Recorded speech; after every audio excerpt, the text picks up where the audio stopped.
Have you ever been invited to somewhere you had absolutely no business being in? Maybe it was a fancy golf course or an event or a gala. Maybe it was a room filled with people who seemed far more important than you. You walk in and immediately start looking around thinking, are they sure they invited the right person? Golfers know that feeling. Every golfer has a dream course. Maybe it's Augusta, Pebble Beach.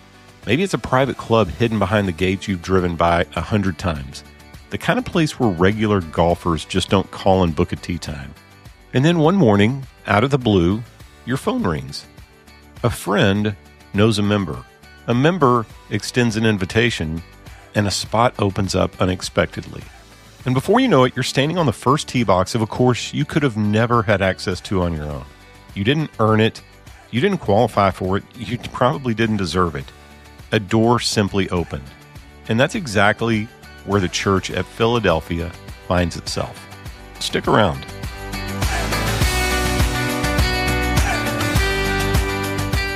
Hey friends, welcome back to another episode of Shanktification. My name is Mark, and we're on a journey through the 7 churches in Revelation, and this is our penultimate episode. And this church in Philadelphia is probably the most well-known church of all the churches in Revelation. It's the church where our city of Philadelphia here in America gets its name. It's the city of brotherly love. Now, this is going to be fun because this church was a model church. And so what does Jesus have to say? Of all the 7 churches, this might be the most encouraging. Smyrna was suffering, Pergamum was compromising, Thyatira was tolerating, Sardis was pretending, but Philadelphia is different. Jesus doesn't rebuke them at all. He doesn't correct them. He doesn't warn them. Instead, he encourages them. And then he gives them one of the most beautiful promises in Revelation. He says in Revelation chapter 3, verse 7, "See, I have placed before you an open door that no one can shut." And I love that image. An open door. Not a door that they forced open. Not a door they picked the lock on. Not a door they manipulated their way through. A door God himself opened. And when God opens a door, nobody gets the final say except him. Now, if you've lived in this life for more than about 3 days, one thing you've learned is that life contains a lot of closed doors. The job we hoped for, the promotions we expected, the relationships we thought would work a little bit differently, the opportunity we thought was ours. We've all stood in front of doors that would not open. And if we're honest, closed doors can be frustrating, especially when we don't understand why. We pray about it, we plan, we work, we wait, but nothing seems to move. But Philadelphia reminds us that God is working even when we can't see it. Because while we're standing at one closed door, he may be preparing another one entirely. And golf teaches this lesson surprisingly well. Most golfers never expect an invitation to a prestigious private country club. You simply assume those opportunities belong to somebody else. The members, the connected people, the golfers with influence, the big business owners, but not you.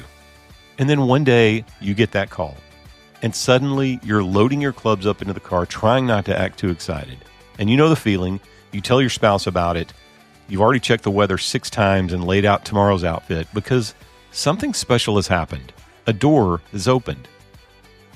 I remember this happening to me a couple of years ago. There's a course here in Dallas that is probably the most prestigious, hard to get into golf course in the entire area. A friend of mine who plays golf with me a lot had a favor owed to him from one of the members. And so he invited him out and he told him he could invite a buddy, which was me. And it was amazing. There were like rays of sunshine beaming down on the clubhouse and angelic voices coming from on high as I drove up the driveway. It's a very secluded club tucked back away in this big neighborhood that you would never be able to find if you didn't know what you were looking for. It's filled with memberships of professional athletes and big businessmen and guys with a lot of money that live out of town. And looking back at that, I realized there was no way I could have created that opportunity myself. It was simply a door that God chose to open. And one of the things I appreciate about Philadelphia is that Jesus doesn't praise their strengths. In fact, he says, "You have little strength, yet you have kept my word and have not denied my name." That might be my favorite part of the whole letter, because most of us don't feel especially strong. Most of us aren't changing the world from a massive platform. Most of us aren't famous. Most of us aren't influential. And apparently that's okay, because Jesus wasn't impressed by their strength. He was impressed by their faithfulness. In Zechariah 4:10, it says, "Do not despise these small beginnings."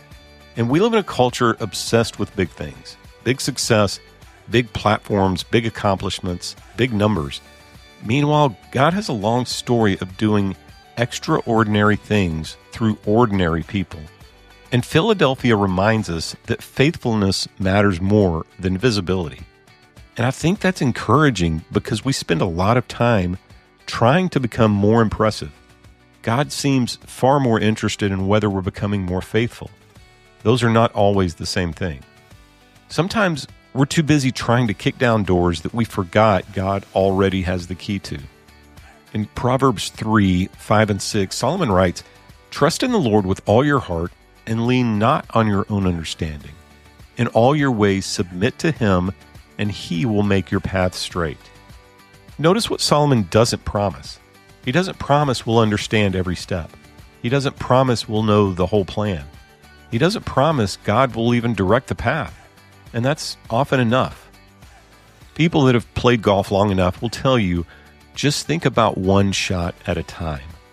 And faith works the same way. God rarely hands us the entire scorecard. He simply opens up the next door, then invites us to trust him enough to walk through it. The church at Philadelphia wasn't powerful. They weren't wealthy or influential. They were simply faithful. And Jesus responded by opening a door no one could shut. That's the good news for us, because faithfulness is available to everyone. We may not control opportunities. We may not control outcomes. We may not control timing, but we can be faithful. And God has a remarkable habit of opening doors for people who keep trusting him. And maybe that's the quandary that Philadelphia leaves with you and I today. What door has God placed in front of us? Maybe it's a conversation. Maybe it's a ministry opportunity.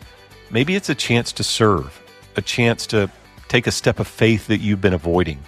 Maybe it's something you've been praying about for years. Whoever it is, whatever it is, don't spend all of your time staring at the door. Walk through it. Because some of the best rounds in life begin with a tea time we never expected to receive. And some of God's greatest blessings begin with a door only he could open. Hey friends, thanks for joining me this week. My name is Mark, and just a reminder today to stop staring at closed doors and just keep chasing better.